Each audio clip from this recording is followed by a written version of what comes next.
First of all, let me apologize for posting this so late. I've had a rough week, and I regrettably waited till Tuesday to see movie 43, which I promised you guys. And I do say regrettably.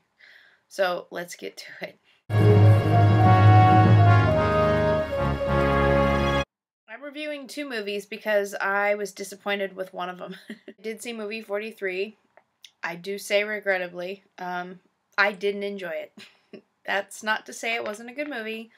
I'll give you my review. But I also saw Warm Bodies this weekend, so we're reviewing both of them. I did my homework, and I felt like I needed to do my homework to find the reason why people liked movie 43.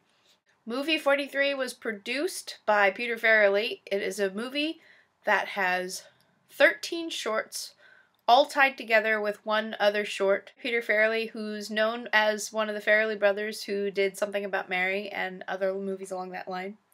Written and directed by several different people. They were all different, but they all seemed to cross that line. They all took it too far. They all said things that shouldn't have been said or did things that shouldn't have been seen. My homework results. Movie 43 has no real meaning of why it's called movie 43, but I've decided that it's because of there's at least 43 well-known actors. Dennis Quaid, Greg Kinnear, Common, Will Sasso, Hugh Jackman, Kate Winslet. Now this is why I was excited to see the movie. There were 100 people in this, well, 43 or more people in this that look like it would make a great movie. Liev Schreiber, Naomi Watts, Anna Faris, Kieran Culkin, Emma Stone, Richard Gere. Other interesting homework I found about this movie is it crossed so much of a line that Trey Parker and Matt Stone backed out of writing and directing one of these shorts because it was too far for the guys who made South Park. Justin Long, Jason Sudeikis, Uma Thurman, Kristen Bell, Christoph Mintz-Plasse, also known as McLovin. They actually cut out a scene that did make it into the movie, which had something to do with necrophilia and teenage boys, and I mean, if that was too far, and this, they kept the stuff that was. Chloe Grace Moretz, hope I'm saying that right, Patrick Warburton, Gerard Butler, Sean William Scott, Johnny Knoxville. Other things that were interesting about this movie is that obviously it was filmed 2 or more years ago. There is a scene with Christoph Mintz and Chloe and another guy you don't even know, who were all kids, and in this movie they're at least 3 years younger than I remember them to be. Chloe was obviously younger than usual because I just watched her in Dark Shadows when she was a much older teenager. I think she just turned 16, but she looked 12 in this movie, and she's playing a 13-year-old. She starred with her friend Christopher Mintz-Plasse. They both did the movie Kick-Ass together. So I've noticed that a lot about this movie was that Peter Farrelly asked all of his friends to do this, and everyone agreed. And there's so many people. Halle Berry, Terrence Howard, Elizabeth Banks, Josh Duhamel, and this is only half of the people. But those are all people at least I knew. You guys might know some more. It's unbelievable how many people agreed because they thought it was fun. I mean, none of these people are hurting for money, so it wasn't. For instance, Valentine's Day was all of Gary Marshall's friends who are willing to make that movie that had all those stars in it. He also did New Year's Eve, and these were all his friends who said, you know what, Gary, sure, why not? Well, obviously these are all Peter Farrelly's friends, and the people who wrote and directed each short, all of their friends who just agreed to it because they had nothing better to do. The Good. This is a good movie if you have a sense of humor. I have a sense of humor. I happen to love Family Guy, featuring Ted behind me here. I'm a fan of Seth MacFarlane. Seth MacFarlane makes an appearance in this movie.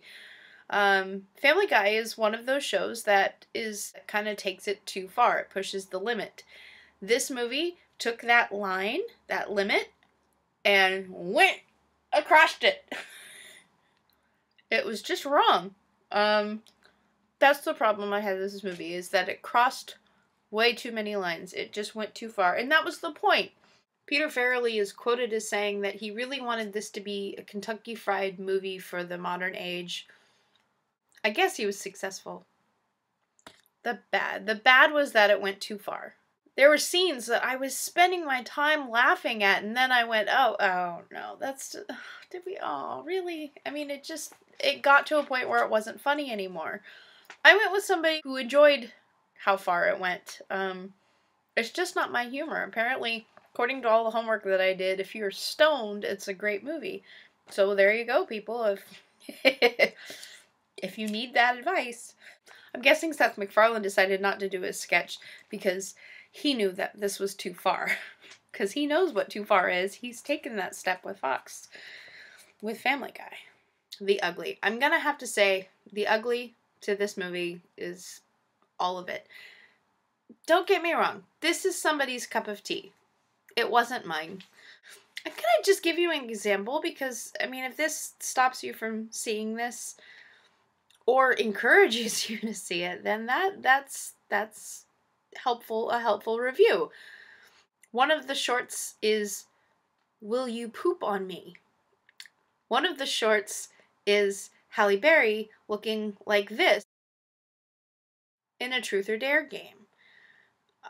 One of the shorts, and while I admit I laughed at this one to a point, is the iBabe, where it is an MP3 player that is a naked woman in full. The fan of the machine is right where it shouldn't be, and people are getting mangled because of it. There is a short where a 13-year-old gets her period for the first time on a date, and there was a laughter at one point, but then they just took it too far, and it wasn't funny anymore. It's the ugly to this movie is that they crossed that line and then stomped on it, brushed it, drew another one, and crossed that one. It was just too far. Because it's a movie I didn't enjoy, and I did end up seeing 2 movies this weekend, I'm also giving you a review of Warm Bodies. Starring absolutely no one you know. I mean, Nicholas Hoult, who is a nobody, but apparently he was Beast in X-Men First Class. Oh yeah, but here's the real one. He was also the kid in About a Boy. Remember this little guy? Also starring Teresa Palmer, who is in a few movies that I couldn't really say I know her for. But co-starring John Malkovich, Robert Corddry, who I love, and Dave Franco, who's really becoming to make a name of himself. He's James Franco's little brother, and you can tell, but he's going to be in a whole bunch of new movies. Now You See Me, Now You Don't. Also friends with Christopher Mintz-Plasse. He's in Funny or Die sketch that's really funny, and so starring people you didn't know and co-starring a bunch of people that you do. Warm Bodies is a zombie movie about zombies who gain humanity back again with love. Aww. Not to mention the fact that you have to find that love by eating the girl of your dreams' boyfriend's brains in order to become part human. The characters Julie and R have to find a way to bring the humans back to the zombie world to show how to be human again. The good. I enjoyed this love story zombie take. It's never going to be better than Zombieland. I'm a huge fan of Zombieland. But for a zombie movie, this was kind of cute. The good absolutely deserves Rob Corddry as earning the best credit of this movie. He was funny, he made the movie. The bad. I can't say a lot of bad about this movie. I mean, it was kind of cheesy. If anything, the bad is that it was kind of cheesy. In my opinion, this movie seemed a lot like it was trying to make a point that all of us are becoming zombies by zoning out into our iPods or our iPads or our smartphones, and nobody's paying attention, nobody's making human contact anymore. We're all talking to technology instead. My reviews don't count.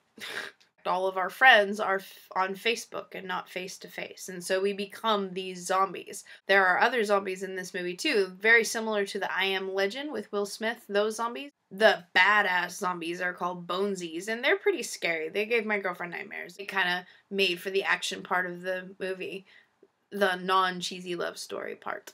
I'm going to take the ugly literally and tell you that they were very scary looking, and they made for this cute little sweet little zombie movie and made it scary and not want to, like, I don't want to watch this anymore. So I'm going to take the ugly literally and say the Bonesies were the ugly part. So to wrap up, I absolutely wouldn't suggest movie 43 to anybody. They just cross too many lines, and it's to a point where it's not funny anymore. It's not classic comedy gold. I just prefer a much classier comedy. Warm Bodies is an entertaining movie. I didn't know anything about it going in, and it was a love story that was worth watching. As Valentine's Day is around the corner, I would suggest that it makes a really good Valentine's movie. It's quite the love story. So. Thanks all for watching. Absolutely next week we finally get to see Identity Thief. I cannot wait. It looks good. It's going to be good. I hope I'm not disappointed. See y'all next week.